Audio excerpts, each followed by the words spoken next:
At Bridgeton Landfill, we decided to launch our organization, Earth Defense Coalition, due to basically St. Louis's role in the Manhattan Project. Legacy Manhattan Project waste has traveled its way from Mollenkrat, who produced it next to the river, all around up to North St. Louis, and eventually found its spot in Westlake Landfill. Everywhere else, every other site in St. Louis is being remediated, except for the landfill. And so there wasn't really much media attention. This is an issue that's been being fought in our community for probably, it's been present for 70 years, and over 40 years it's been at the landfill. And so 50,000 tons of radioactive material sits in an unlined pit, and nonetheless it has a burning subsurface smoldering event, which is an underground fire 600 feet away. So it sounds to me, is this the rather infamous radioactive fire at a landfill in Bridgeton that you're referring to? Sure is. Okay. Well, where is the radioactive material from? So it comes from Uganda, the Belgian Congo. And so basically it traveled here. It went to a few different locations. It ended up in St. Louis. A few scientists from WashU, people talked to each other, they collaborated and created the first 2 atomic bombs. And since it's such an old issue, World War II has really just never ended for St. Louis, in the sense that we're still being poisoned and we're still losing community members, and our children are still being born and forced to live in these conditions. And many people are unknowing, and so that's pretty much why we launched we chose the landfill as a place to target for our debut action. And basically, not a lot of people were talking about it. The EPA was giving us bogus science. Only grassroots people, members of the community that are forced to fight this issue because they live there, were talking about it. And so we tried to get some media attention and said, if you're not going to talk about it, we're not going to allow business as usual, because we don't do business with bad neighbors, and you're not going to continue to poison our community and get away with it. And Alex and I also believe very firmly in direct action. And so that's why we use that tactic and chose that location. Could you explain the tactic that you used? Yeah, what was the tactic that you used? Yeah, so on March 31st, 2017, over 2.5 years ago now, we blockaded 2 entrances to the landfill, and we basically used barrels filled with cement and tires and rebar, and 9 of us chained ourselves to the barrels, causing a 12-hour shutdown of the transfer station, and then a blockade at the other entrance of the landfill. And so we did that on that day and garnered region-wide media attention. We had all the local news helicopters flying over, filming the action and talking about it, and kind of set the stage to bring this to the next level of attention. And from there, that was actually the start of a direct action campaign. From there, we continued a series of direct actions targeting elected representatives. Actually, 3 days after that action, that was on a Friday, on Monday, we went into Claire McCaskill's office and occupied her office with 30 people, demanding that she introduce this federal legislation. We targeted St. Louis Earth Day, who had a corporate sponsorship with Republic Services. We did a die-in in front of their booth. And then we went to Lacey Clay's office and locked down inside his office and occupied his office for 4 hours. No, pretty much the extent of the business day. We got there early in the morning, maybe 10, and stayed, I think, until about 5, or close to 3, or were they closing at 5? Yeah. Because it was late afternoon. Basically, we only left, it was probably one of our most successful actions. People had been working on this for a long time, and, there's a diversity of tactics, and people had been, kind of playing by the rules and following that, and we saw a need for escalation to basically push them to the next level. So Amber talked about, every other site in St. Louis was being cleaned up but the Westlake landfill. And a lot of us and community members believe the reason that was because every other site with this radioactive waste was under the Army Corps of Engineers, and Westlake landfill was under the jurisdiction of the EPA, even though it had the same Manhattan weapons waste as all these other sites. So there was a specific demand to our action, which was to get the site transferred to the Army Corps of Engineers. And that was the demand for the rest of the campaign. And like Amber said, it was actually our most successful direct action campaign, because at the end of it, we refused to leave Lacey Clay's office until federal legislation was introduced to transfer the site to the Army Corps of Engineers. And he was in Washington, D.C. while we were occupying his office, and we were on the phone with him. His legislative aides were faxing us in his office House resolutions and bills to transfer the site. And logistically, he couldn't just introduce it that day, but he did commit to making a public promise that day to introduce the legislation. So we waited, and on Twitter, he promised to introduce federal legislation to transfer the site to the Army Corps of Engineers. And by that night, we took our lockboxes and left because he made this public promise. Like, what do we do? This never happens. I guess we should leave. Grab our shit. So wait a second, that's an amazing story. So Right. So you're locked down in the federal office and you're in direct communication with Congressman Lacey Clay. Correct. And he makes a public promise to introduce the legislation. Did it happen? So by that night, so we left and he made this public promise on Twitter, and then we left, and by that night, not only Lacey Clay, but Roy Blunt, Claire McCaskill, and Ann Wagner all signed on and agreed in a St. Louis Post-Dispatch article that they would introduce legislation to transfer the site to Army Corps of Engineers.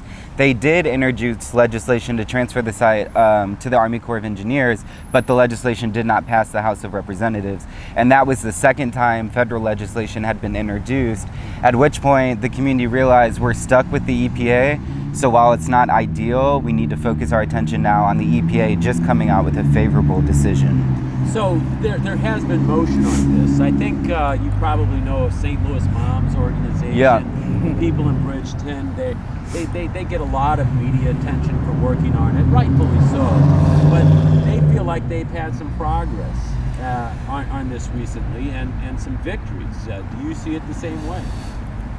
Absolutely. I mean, everything we do with consultation with the moms. You know, they inspire us to do what we do and why we started using our bodies. You know, the moms have a much different role. You know, they're directly impacted, and they work really hard, you know, and have stuck to it. But anyhow, what I was going to say is what we intended was to get media attention and to do so in a way in which they weren't able to refuse it. And so we got 2 helicopters. So it worked. So and you think it helped take it to the next level? Definitely. And also, like, we were contacted by a member of the community who was impacted, a victim of Coldwater Creek, and also a contaminated area. And she passed away a few days later, and her family wrote, you know, a statement to Alex and I and everyone involved, and you're just reminded of like how very real like this is. And she was able to watch our action because of, like, you know, the helicopters and the media, and like she watched it. So you are working in tandem with the people doing more traditional work. Do you feel like your action actually helped push towards what a lot of people feel is some motion towards resolution at the landfill? Yeah, I think so. And I think also what we did here, and both of us do a lot of direct action campaign and organizing other places, is really a good testament to working within like an ecosystem of activism where you have like this diversity of tactics. So you had people laying the groundwork. I wouldn't know about the Westlake landfill if it wasn't for just Moms STO. A protest they organized was the first protest I went to about the action, and that's how I found out about it. And just by going to these meetings and getting involved, we realized there was a lack of direct action organizing around the issue. And so we kind of just like got in where we fit in and filled that role. And throughout the whole process, we've worked together, made sure like our demands were the same, and we were working in conjunction with each other. And because of that, not just because of what we did, not just because of what they did, but people like Kay Dry, our ancestors on this issue, like because of the work that everyone has done is why we are getting to the place we are today. So like it's important to us and a lot of people in the community to connect the issue of Westlake landfill and Coldwater Creek and all these other sites. And since Westlake got one of hopefully many to come favorable decisions on the radioactive waste at the landfill, we want to like kind of broaden out our focus and what would be really awesome if we could use this momentum of the charges being dropped and this getting in the press again is to get up signs along Coldwater Creek. The federal agency ATSDR has recommended, they have no enforcement power and they can't put up signs themselves, but they recommended in their 2018 health study that signs should go up along Coldwater Creek. People have been saying Warning this literally people. more than a decade. Yeah. And so now that a federal agency has finally admitted it, it's time for some governing agency to step up. Previously, we were pressuring Steve Stanger's administration to do it. We believe the county should step up because the state of Missouri is a lost cause and the federal government obviously doesn't care. So the county can take this. Coldwater Creek is in its jurisdiction. So we were pressuring Steve Stanger's administration. They were passing the buck. They didn't want to do it. They couldn't do it, blah, blah, blah, blah, blah. But now that Sam Page is in, we are pressuring Sam Page's administration. We've reached out to his administration and we expect a response soon. And if we don't get one, we're going to amp up the pressure to get signs finally put up along Coldwater Creek. Signs saying what? That the creek is contaminated with radioactive waste. So this creek has been being remediated by the federal government for almost 2 decades now, if not 2 decades. 19 years or something. Yeah. Maybe. And I mean, it's essentially, they won't admit it. I mean, So they won't warn residents and children not to play in the creek. Correct. Is that So- the issue? But So no one knows that there's radioactive Right. waste in it, so how are you going to stop future exposure? 2 weeks ago, I was at a Westlake meeting, and someone had showed up for the first time. 3 people had showed up for the first time, And and this it was a happens group all of the people. time. Yeah, This but happens all the time. and I thought these meetings were over, but it was like a group where a group of people showed up. One lady had lived there for 20-something years. She just convinced her family to move there. She has multiple autoimmune disorders. Didn't even know about the waste. Her family just moved there and bought into the area around Coldwater Creek, and now is connecting the dots about her sickness and where she grew up and the fact that she just had her family move there. So how are we going to stop future exposure? The government knows it's a problem. They're cleaning it up. They have been for almost 2 decades now, but they're not warning people that it's still contaminated right now. Correct. And like, we met a woman, I'd like to talk about her because she was just so compelling and like changed my life forever and like reminded me like why I was inspired from this issue to begin with. And her name is Carol Compton. She passed away a few years ago, maybe 2 at this point. Alex we were, so previously when the local EPA, or District 7 EPA would have their little meetings, they would have like an informational booth set up. And so basically you walk around and go interview with people, and it takes away from a collective of a room being able to talk amongst each other. It's able to ask questions in front of the group. And so essentially you're being fed all of this really high-tech jargon and information as individuals, and you're questioning with the person you're standing next to. And maybe you're missing out on that community communication. Either way, so we're there, and Carol sees Alex on the news. And again, a really important factor in media here because, and like even we've knocked on the door of people like, hey, like we're trying to get you a buyout, or like, hey, like, did you know this is going on? Like, do you know about this? Like, talk to a lady who is producing CBD in a factory behind the landfill, right? And they've been doing the CBD, like a health medical thing, with claims at least. They border the landfill, and she barely knew about it. She said, well, I've watched a little bit of Atomic Homefront, but it kind of scared me.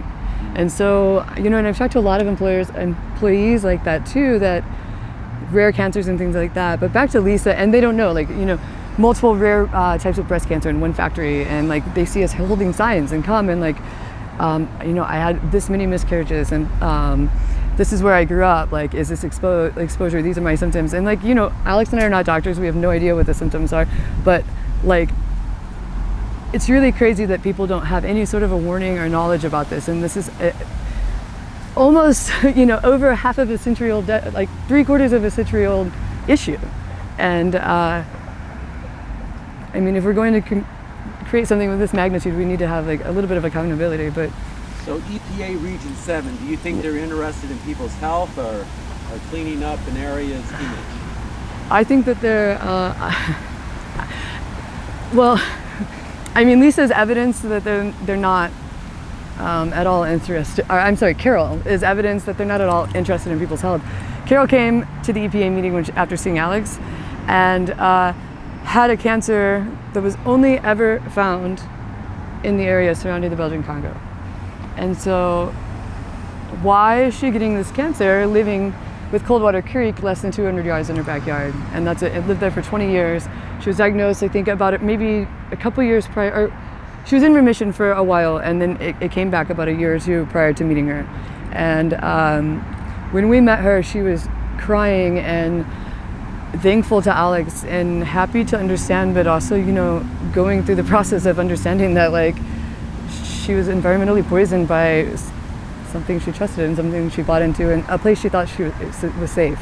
And not too long later, within a year later, she had her tongue removed, or the part of her cancer removed. So they literally muted her and they took her voice. And like, we always talked, like, kind of as a metaphor, like, we were very inspired, and like everybody to be Carol's voice and to maintain her message and continue telling her story, because she left behind a family, children, and they grew up in that house too. And so Maria Chappelle-Lindahl really stepped up to the plate with that one and came and took Carol under her wing and just told her everything, and was just like, this is what happened, and I'm so sorry they've done this to you, and like it's crazy, like, but then the next person moves into the house and the cycle continues. I mean, we're talking radioactive material, like, these things don't break down, like, likely the earth will probably dissipate before like radioactive nucleotides like completely decompose or denature. Wow, that's a powerful story. Let me ask, so you guys were both at the Convergence in Southern Illinois.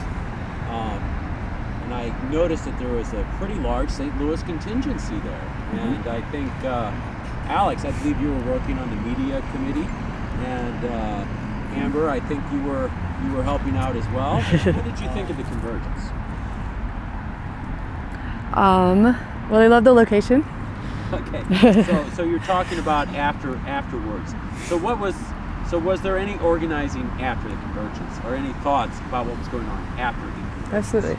Yeah, so with people who went to the Convergence from St. Louis, we had a debrief, and we just debriefed the Convergence. A lot of people were in different strategic action sessions, so people talked about the ones they were in, because not everyone was in all of them, and we kind of talked about next steps, and it coalesced perfectly with actually something that Shawnee Forest Defense was a co-sponsor of in St. Louis a few months ago, which was the End to Galenda tour. And so that's when a bunch of people from the Convergence that were organizing it came to the tour, and so we're trying to build that momentum with this, and I felt like out of that came a St. Louis Climate Justice Collective. And then a bunch of people in that collective went to the Convergence, and then after the Convergence we met up, and so we're still in this like meeting phase and seeing what can we do to see the direct action of civil disobedience, resistance here in terms of climate justice, and connect it to all the other issues locally, and keep that momentum going. I enjoyed just the setting and how it was, and how it really permitted for like discussion and organic discussion, and it wasn't like an in-your-face situation in which you're required to like listen to someone preach to you all day. Like what you got to do is you got to start off at the level that you're at and continue to talk and not waste time. So do you feel like you built new relationships there, expanded your network? I think I definitely expanded my network at the Convergence. I also had recommitted to a bunch of relationships. I saw people I hadn't seen in a long time, and like for me it was more fruitful in that way. People I literally hadn't seen in like 2 or 3 years, and the last time I saw them was on the front lines against the Dakota Access Pipeline, and like just like rekindling that, seeing like what you're working on, where you're at. Like a lot of people in the community, as we all know, are transient and all over the place and working on many different things. So catching up on that, connecting more things was really awesome for me. I kept thinking in my head, like, if industry knew all of the badasses that were in this one area, they would like infiltrate it or bomb it or something, because there was so many amazing people from all over. And one thing I thought was really cool about it, it was a few people from a lot of different things and not a lot of people from one thing.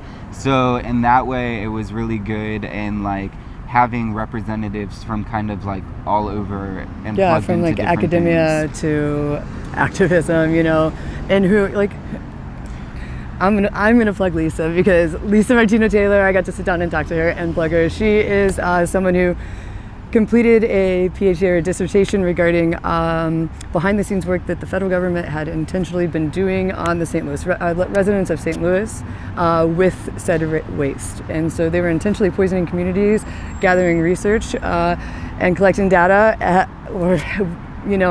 and through her due diligence and the digging and putting pieces together and following intuition, she uncovered this shit. And it was so renowned when it came out. I literally was like, I hope she has a bodyguard. Like, this is scary shit.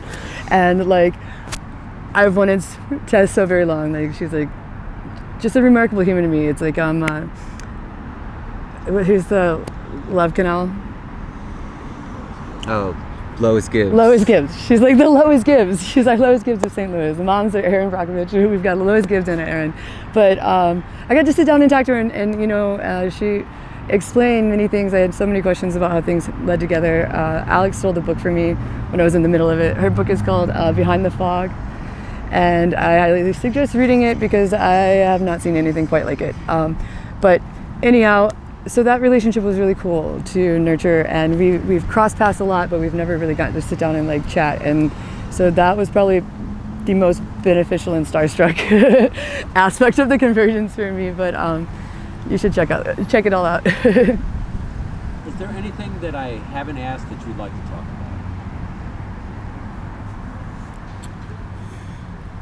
about? Really? No. Pull mass numbers. Use your body if you can. It is a privilege. Exert your privilege if you have it, and if you don't, that's what the other people are there for. And follow that of the community. If you're fighting a pipeline on indigenous land, talk to the indigenous people. If you're fighting radioactive waste in the backyards of St. Louis residents, talk to those residents. It doesn't have to be your fight. You can plug in where you're needed and sit back where you're needed when you're not. And support in other ways. Like Alex and I do far more than just direct action. We knock on doors, we talk to people. That's the hard stuff. The direct action's easy. Going to jail is easy. Facing the police is easy. Like looking a mom in the eye who's buried a child is not. And we do that every third Thursday, and multiple moms in the eyes that have buried children. So yeah, hopefully we'll see a resolution soon. Thank you, guys. Thank you. Thank you.